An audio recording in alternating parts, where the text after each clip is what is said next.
Bien, j'aimerais un peu vous raconter l'histoire de Onco. C'est commencé dans les années 74. C'était un défi du début qui était très grand, dû aux difficultés de concevoir un bâtiment qui était unique, qui n'existait pas sur le marché.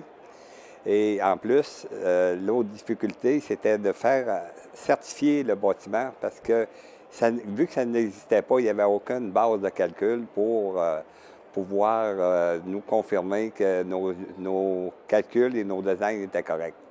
Donc, pour ces raisons, on a dû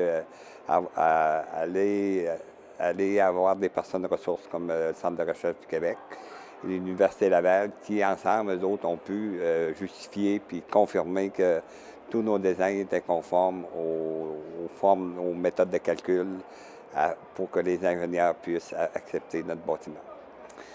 J'ai été chanceux quand même d'avoir des premières équipes qui ont travaillé pour moi dans le début. Ça a été des personnes la majorité, qui ont resté plusieurs années avec moi. J'ai encore une vingtaine d'employés qui sont rendus à 25, 30, puis proche de 35 ans de service pour Onco. Ça a été un bon support pour moi.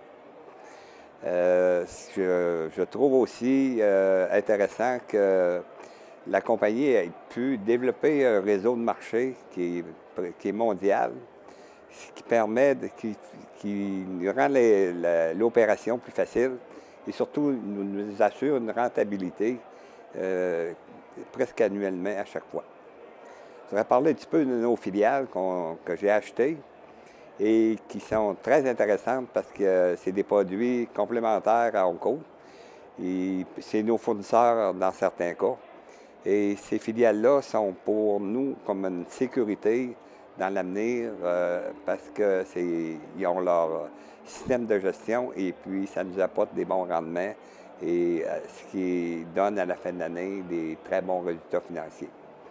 Donc, surtout ce soir en plus, c'est une soirée qui est très agréable. Tous les invités sont très chaleureux, beaucoup m'ont félicité. Donc, je suis très fier ce soir de voir le résultat de la soirée, puis je remercie beaucoup tout le monde. Si vous aviez à décrire toute votre expérience, 40 ans, au sein de votre compagnie, en un mot, choisiriez lequel?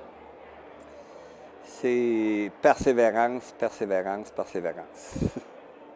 Merci infiniment, M. Lacasse.